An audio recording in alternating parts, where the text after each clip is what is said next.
Halo adik-adik, Assalamualaikum warahmatullahi wabarakatuh. Ketemu lagi dengan Kak Hera di channel Biologi Asik. Nah, pada kesempatan kali ini kakak akan melanjutkan pembahasan mengenai jaringan hewan, yaitu bagian kedua. Jadi pada bagian pertama kita sudah membahas mengenai jaringan epitel, kemudian otot dan saraf. Nah, pada jaringan hewan bagian kedua kita akan membahas mengenai jaringan ikat. Buat adik-adik yang belum nonton jaringan hewan yang pertama, bisa tonton dulu videonya ya. Linknya kakak taruh di deskripsi. Sebelum itu, buat adik-adik yang belum subscribe, bisa subscribe dulu ya. Untuk cakupan materi yang akan kita bahas pada video kali ini, nah jadi kan kita hanya membahas mengenai jaringan hewan ya. Nah jaringan hewan itu terdiri dari 4 jaringan dan 3 jaringan awal yaitu epitel, otot, dan saraf sudah kita bahas pada video yang pertama. Nah jadi pada video kali ini kakak hanya akan membahas mengenai jaringan pengikat saja. Yuk langsung aja kita bahas. Jaringan ikat merupakan jaringan hewan yang berasal dari perkembangan lapisan mesoderm pada awal perkembangan embrio. Jadi, pada awal perkembangan embrio, lapisan mesoderm akan berkembang menjadi jaringan mesenkim yang kemudian berkembang menjadi jaringan ikat. Nah, jaringan ikat sendiri memiliki fungsi yang cukup banyak ya. Yang pertama bisa sebagai pengikat dan juga penyambung. Ingat aja ya kan jaringan ikat ya. Ikat itu kan menyambungkan ya. Nah, contohnya itu pada tendon. Jadi tendon itu kan penghubung antara otot dengan tulang. Kemudian yang kedua, bisa juga untuk menyokong tubuh, menegakkan tubuh. Contohnya apa? Contohnya misalnya tulang. Jadi kita kan bisa berdiri itu karena kita punya tulang ya kan? Kemudian yang ketiga bisa juga untuk menyimpan energi. Contohnya ada lemak. Kemudian untuk pertahanan tubuh, contohnya kita punya sel darah putih. Yang kelima adalah pelindung organ-organ tubuh. Nah, ini contohnya adalah lemak. Dan yang terakhir adalah untuk transportasi, contohnya untuk transportasi makanan, oksigen, dan lain sebagainya ya. Nah, ini merupakan salah satu fungsi dari darah. Nah, jadi lemak, darah, kemudian tulang itu termasuk jaringan pengikat. Jaringan ikat memiliki ciri khas, yaitu tersusun atas matriks dan juga sel-sel penyusun jaringan ikat. Nah, yang pertama, untuk matriksnya itu bisa berupa serat. Nah, contohnya ada serat kolagen. Nah, yang ini ya. Kemudian ada serat elastik. Nah, yang ini, yang biru ini ya. Kemudian ada serat retikuler. Nah, yang warna agak kecoklatan ini ya, ini adalah serat retikuler. Dan kemudian ada sel penyusun jaringan ikat. Yang pertama selnya ada fibroblast, nah ini ya. Kemudian bisa berupa makrofag. Lalu ada sel lemak atau adiposit. Mast cell atau sel tiang, nah yang ini. Kemudian ada sel plasma, nah yang ini ya. Kemudian sel pigmen, nah ini. Seperti melanosit. Jadi melanosit itu kan yang menentukan warna kulit ya. Nah, ini juga termasuk sel penyusun jaringan ikat.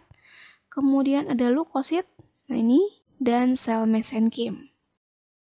Oke, kita bahas matriks untuk jaringan ikat terlebih dahulu ya. Jadi tadi matriksnya bisa berupa serat, yaitu ada serat kolagen, elastik, dan serat retikuler. Nah, untuk serat kolagen itu merupakan serat yang tersusun dari protein kolagen. Nah, warna serat kolagen itu adalah putih bening. Nah, seperti ini, yang putih-putih ini adalah serat kolagen.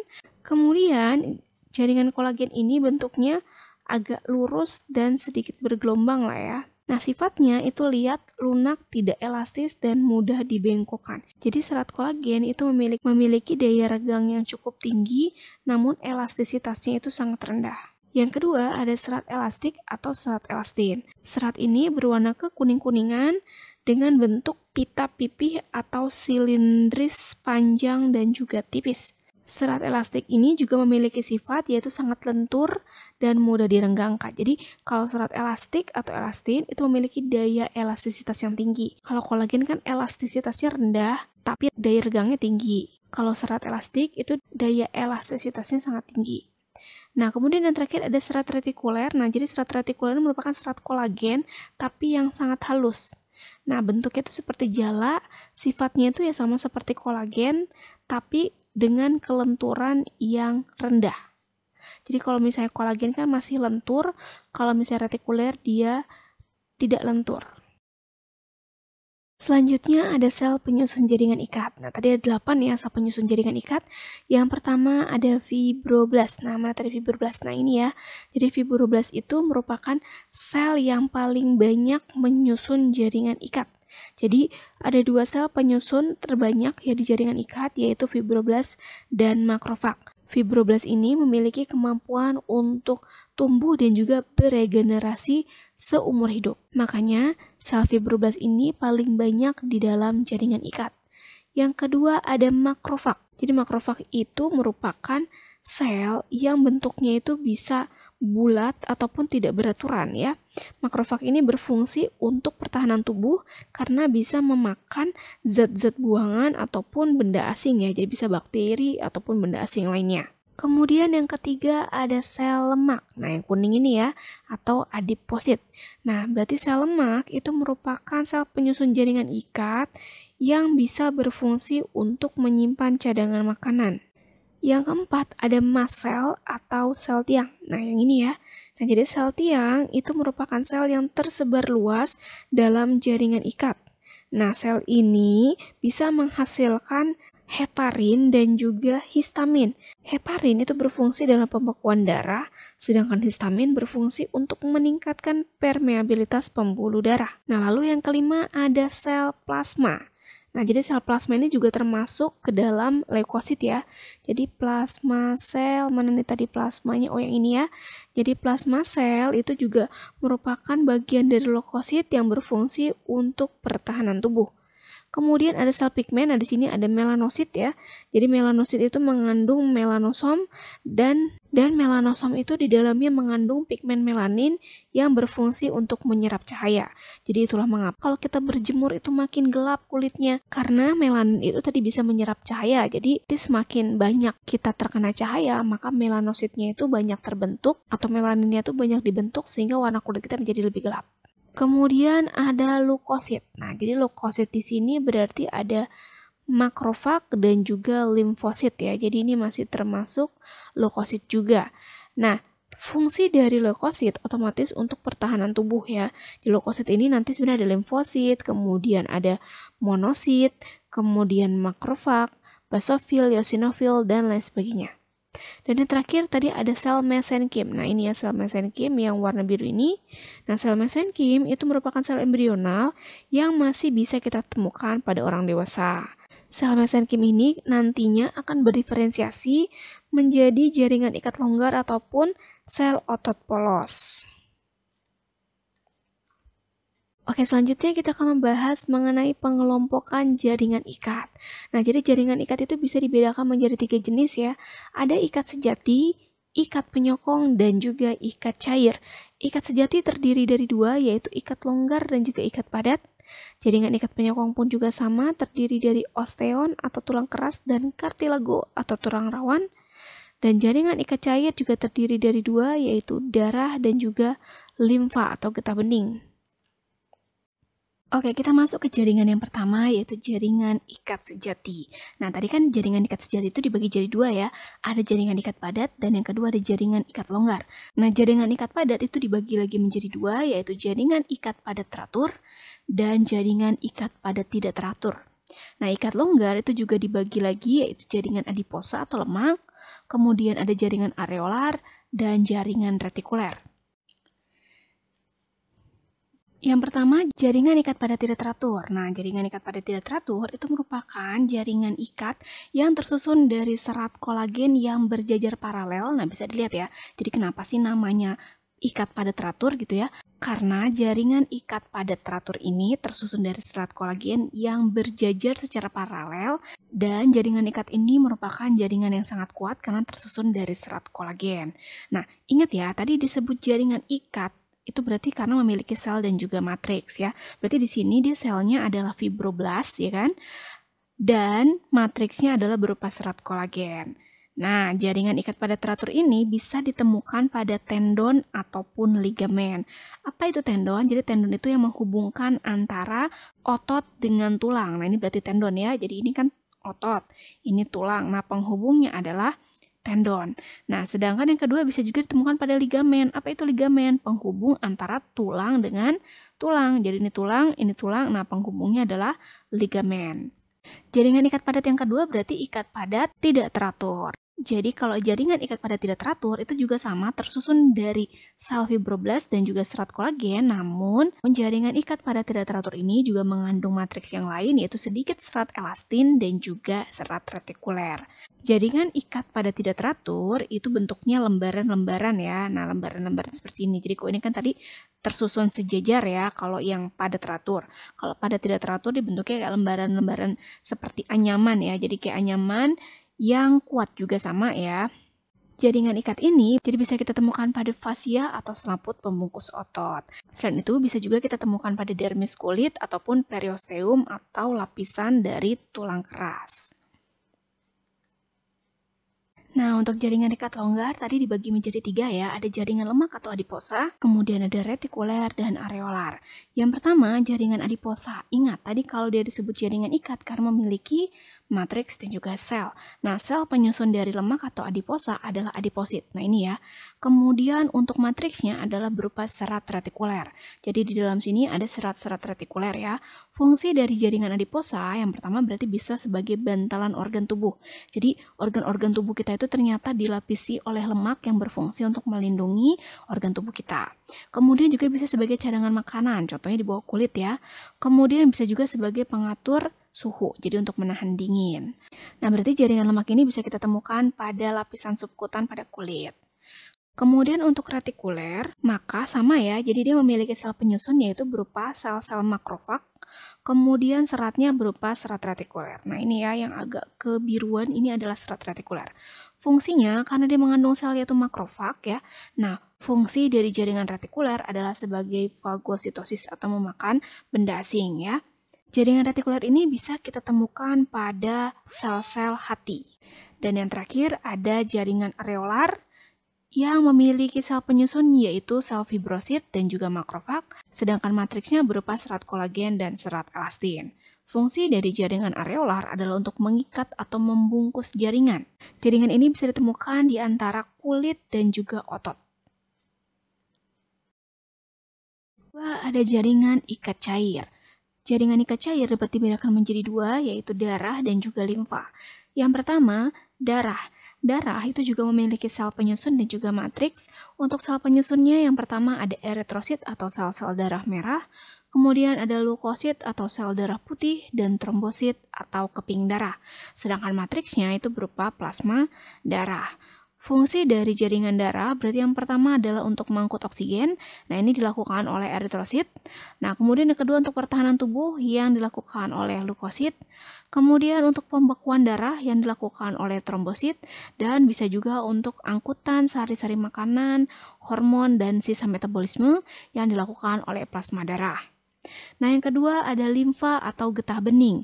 Nah, limfa ini tersusun dari sel-sel leukosit, yaitu seperti limfosit dan granulosit. Nah, jadi leukosit atau sel darah putih itu kan dibagi lagi menjadi 5 ya. Ada basofil, eosinofil, neutrofil, monosit, dan juga limfosit. Nah, untuk penyusun dari jaringan limfa itu ada limfosit dan granulosit. Berarti granulosit itu terdiri dari basofil, eosinofil, dan neutrofil ya. Kemudian untuk matriksnya itu berupa serat retikuler dan fungsinya karena mengandung leukosit. Jadi jaringan limfa ini juga berfungsi untuk pertahanan tubuh dan juga untuk angkutan lemak. Yang terakhir ada jaringan ikat penyokong. Jaringan ikat penyokong itu dibagi lagi menjadi 2, yaitu osteon atau tulang keras dan cartilago atau tulang rawan. Osteon itu juga tersusun dari sel dan juga matriks. Yang pertama, sel-sel penyusun osteon itu bisa berupa osteosit atau sel tulang yang dibentuk oleh osteoblast. Kemudian ada osteoklas yaitu penghancur atau pemecah tulang. Dan ada osteoprogenitor. Jadi osteoprogenitor ini nanti bisa berdiferensiasi menjadi osteoblast. Nah, sedangkan matriksnya, kenapa sih osteon itu disebut sebagai tulang keras? Ya karena memang keras ya. Nah, matriks yang menyusun osteon inilah yang bikin dia jadi keras, yaitu tersusun dari kalsium karbonat ataupun kalsium fosfat dan sedikit kolagen. Jadi ada kolagennya tapi sedikit. Nah, sedangkan fungsinya otomatis sel tulang keras itu atau tulang itu berarti berfungsi untuk menyokong tubuh kita. Jadi kita bisa berdiri, kita bisa menegakkan tubuh itu karena kita punya tulang. Osteon atau tulang keras itu di dalamnya tersusun dari yang namanya sistem Havertz. Jadi bisa tersusun dari jutaan sistem Havertz. Nah, sistem Havertz itu tersusun dari yang pertama ada osteosit. Nah, yang ini ya. Jadi yang seperti mata itu adalah osteosit. Kemudian osteosit itu nanti dilindungi oleh lakuna. Nah, kemudian rambut-rambut yang berada di sekitar osteosit itu adalah canaliculi. Kemudian ada lamela penghubung satu osteosit dengan osteosit lainnya. Nah, kemudian ada osteoblast tadi ya. Nah, osteoblast itu yang ini ya. Nah, jadi ini adalah osteoblast. Nah, kemudian ada osteoklas. Dan di dalam sini nanti terdapat matriks yaitu berupa kalsium tadi ya. Nah, sedangkan kartilago atau tulang rawan itu sel-sel penyusunnya yang pertama ada kondrosit ya. Jadi nah ini kondrosit, kemudian ada juga kondroblast. Jadi kondroblast itu yang menyusun kondrosit. Ingat aja ya, kalau sit itu biasanya dari sel ya, kayak ini kan osteosit, karena osteon itu tulang keras, selnya berarti namanya osteosit. Osteosit dibentuk sama osteoblast. Kalau di kartilago berarti kondrosit dibentuk oleh kondroblast. Lalu matriksnya, kenapa kartilago atau tulang rawan itu lentur gitu kan? Contohnya kan seperti daun telinga kita yang tersusun dari tulang rawan. Nah, jadi lentur itu dikarenakan matriksnya tersusun dari kondroitin sulfat ya, dan banyak mengandung serat kolagen dan serat elastik. Fungsinya tentunya sama untuk menyokong tubuh kita. Berdasarkan strukturnya, nanti osteon itu dibagi lagi menjadi dua, yaitu tulang kompak dan tulang spons. Nah, ini adalah bentuk dari tulang kompak. Nah, tulang kompak sendiri itu adalah tulang keras atau osteon yang tidak memiliki rongga dan terletak di bagian luar tulang. Jadi kalau misalnya ini kan contoh ada tulang pipa ya. Jadi bagian terluar dari tulang pipa, nah ini tersusun dari tulang kompak. Nah, kalau kita perbesar ya, nah jadi kalian biar gampang ingat aja paha ayam. Nah, jadi tulang paha itu kan adalah tulang pipa ya. Jadi tulang paha itu termasuk tulang pipa. Nah, jadi kalau kita makan paha ayam, kan tulang yang di tengah-tengahnya ini kan keras ya. Luarnya itu keras. Kenapa keras? Karena tersusun dari tulang kompak. Nah, jadi tulang kompak itu kan termasuk tulang keras ya. Jadi di dalam tulang kompak itu tersusun dari Havertz tadi ya. Jadi tersusun dari sistem Havertz. Nah, ini satu gambar dari sistem Havertz yang tadi kalau kita perbesar ya isinya ada osteosit, kemudian ada canaliculi, osteoblast dan lain sebagainya. Nah, jadi paling luar tulang itu isinya adalah tulang kompak. Nah, sedangkan dalamnya itu nanti tersusun dari tulang spons. Nah, jadi untuk tulang spons itu seperti ini ya. Jadi tulang spons itu berada pada dalam tulang ya. Jadi dia tuh kenapa disebut spons? Karena dia berongga-rongga seperti ini ya. Jadi ada rongga-rongganya dan tersusun dari trabekula-trabekula yang terletak di bagian dalam tulang. Jadi kalau misalnya tadi luar tulang itu tersusun dari tulang kompak, nah bagian ujung tulang, makanya kalau kita makan paha ayam, ujung-ujungnya itu kan masih lentur ya. Nah, karena tersusun dari tulang spons. Nah, tulang spons itu kalau kita perbesar juga tersusun dari penyusun tulang seperti ini ya. Jadi ada lakuna, kemudian ada osteosit atau sel tulangnya juga, ada osteoblast, nah kemudian ada canaliculi dan juga lamela. Jadi sama saja penyusunnya ya sama seperti penyusun pada tulang kompak. Jadi bedanya hanya pada tulang spons itu dia sel-selnya itu berongga ya, dan tersusun dari trabekula, yaitu lamela-lamela dengan lakuna yang mengandung osteosit ya. Jadi di dalamnya itu terdapat osteosit sama aja ya sebenarnya ya, cuma ini bedanya dia berongga-rongga. Jaringan ikat penyokong yang kedua ada tulang rawan atau kartilago yang bisa kita bedakan lagi menjadi tiga, yaitu ada rawan hialin, elastin, dan fibrosa. Yang pertama untuk tulang rawan hialin sama seperti jaringan ikat lainnya tersusun dari sel dan juga matriks. Bisa dilihat di sini ya bahwa selnya adalah kondrosit sedangkan matriksnya berupa serat kolagen. Nah, selain itu nanti pembeda dari ketiga tulang rawan ini adalah dari warna matriksnya. Jadi kalau misalnya pada tulang rawan hialin warna matriksnya itu putih kebiruan. Nah, tulang rawan ini banyak ditemukan pada trakea, bronchiolus, laring, dan juga hidung. Nah, jadi banyak terdapat pada organ-organ pernafasan. Kemudian yang kedua ada rawan elastin. Nah, sama seperti rawan hialin, sel penyusunnya berarti berupa kondrosit dan juga matriks, yaitu matriksnya tapi berupa serat elastik. Nah, warna matriksnya kekuningan dan banyak dijumpai pada daun telinga, epiglotis, dan juga laring. Dan yang ketiga ada tulang rawan fibrosa. Sama penyusunnya adalah kondrosit untuk selnya, sedangkan matriksnya berarti berupa serat kolagen. Warna matriksnya gelap keruh dan tulang rawan fibrosa ini banyak kita temukan pada ruas tulang belakang, tendon, dan juga ligamen. Nah, di sini contohnya kita ada tulang belakang. Oke adik-adik, di sini kakak mau menambahkan sedikit tentang pembahasan sel punca atau stem cell ya. Jadi apa sih sel punca itu? Nah, jadi sel punca itu berasal dari kata punca yang artinya awal mula. Jadi sel punca adalah sel yang menjadi awal mula dari pertumbuhan sel-sel yang lain. Sehingga nanti bisa tersusunlah nih atau terbentuklah sel tubuh kita ya, atau terbentuklah keseluruhan dari tubuh kita.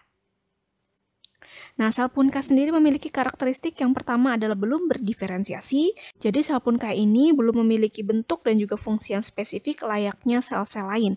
Jadi kalau sel lain kan misalnya sudah punya bentuk sendiri. Contoh, misalnya sel otot bentuknya seperti apa, sel darah merah bentuknya seperti apa, dan sudah punya fungsi sendiri gitu ya. Sedangkan sel punca itu belum memiliki bentuk dan juga fungsi yang spesifik. Karakteristik yang kedua adalah sel punca itu dapat memperbanyak diri, yaitu dengan cara bereplikasi untuk menghasilkan sel-sel dengan karakteristik yang sama. Jadi seperti membelah diri gitulah ya. Jadi sel-sel hasil replikasinya itu bakal sama persis dengan induknya. Dan karakteristik yang ketiga adalah dapat berdiferensiasi menjadi satu ataupun lebih dari satu jenis sel. Sehingga sel punca ini bisa bersifat pluripoten ataupun multipoten. Berdasarkan tingkat maturasinya, sel punca itu bisa dibagi menjadi dua ya. Ada sel punca embrionik dan sel punca dewasa. Nah, apa bedanya? Yuk kita bahas. Yang pertama ada sel punca embrionik. Sel punca embrionik itu didapat saat perkembangan individu masih berada dalam tahap embrio. Nah, jadi ketika kita masih dalam tahap embrio, yaitu saat usia 3-5 hari, atau ketika tahapan blastula akan melakukan implantasi di endometrium, nah disitulah terbentuk sel punca embrionik. Nah, sel punca embrionik ini bersifat pluripoten. Apa itu pluripoten? Jadi pluripoten itu kemampuan sel untuk bisa berdiferensiasi menjadi sel tubuh apapun yang penting berasal dari lapisan embrional. Jadi karena kan tadi sel punca embrionik itu terbentuk pada tahap blastula ya kan. Nah, blastula itu kan nanti memiliki 3 lapisan. Ketika gastrula ya terdiri dari 3 lapisan yaitu ectoderm, mesoderm, dan endoderm. Nah, nanti lapisan embrionik tersebut akan berdiferensiasi menjadi organ-organ tubuh. Nah, itu namanya pluripoten ya. Kemudian karakteristik dari sel punca embrionik itu juga memiliki daya proliferasi yang tinggi. Yang kedua ada sel punca dewasa, yaitu sel punca yang ditemukan di antara sel-sel yang telah berdiferensiasi dalam jaringan dewasa. Sel-sel punca dewasa ini bersifat multipoten. Apa itu multipoten? Jadi multipoten itu kemampuan sel untuk berdiferensiasi hanya menjadi beberapa jenis sel yang biasanya berada dalam satu golongan. Contoh, sel punca hematopoietik itu akan berdiferensiasi menjadi seluruh sel darah. Jadi sel-sel darah dari sel darah putih, kemudian sel darah merah, itu berasal dari sel punca hematopoietik. Atau sel-sel saraf itu berasal dari sel punca jaringan saraf, dan lain sebagainya ya. Nah, kemudian karakteristiknya adalah kalau sel punca dewasa itu memiliki kemampuan diferensiasi yang lebih rendah dan jumlahnya juga lebih sedikit dibandingkan sel punca embrionik ya. Nah, contoh-contoh dari sel punca dewasa, yang pertama ada sel punca hematopoietik yang tadi akan berkembang menjadi seluruh sel darah. Kemudian ada sel punca jaringan saraf yang akan berkembang menjadi sel-sel saraf. Yang ketiga ada sel punca jaringan kulit yang nanti akan berkembang menjadi lapisan dermis kulit. Kemudian ada juga sel punca mesenkimal yang bisa berkembang menjadi sel tulang ataupun kondrosit dan juga jaringan ikat seperti lemak ya. Nah, yang terakhir ada sel punca jantung yang bisa berdiferensiasi menjadi sel-sel jantung. Nah, ini ya seperti ini ya, ada sel kardiak atau sel jantung. Oke adik-adik, itu tadi pembahasan mengenai jaringan hewan. Jadi kita sudah membahas semua jaringan hewan, yaitu ada epitel, otot, saraf, dan juga jaringan ikat. Plus kita juga sudah membahas mengenai sel punca atau stem cell. Semoga penjelasan tersebut bisa membantu adik-adik dalam memahami tentang jaringan hewan. Jangan lupa tonton terus channel Biologi Asik, dan jangan lupa like, comment, share, dan juga subscribe video ini, biar kakak makin semangat lagi untuk bikin video-video lainnya. Oke, terima kasih semuanya, semangat terus belajarnya, sampai ketemu lagi di next video. Assalamualaikum warahmatullahi wabarakatuh.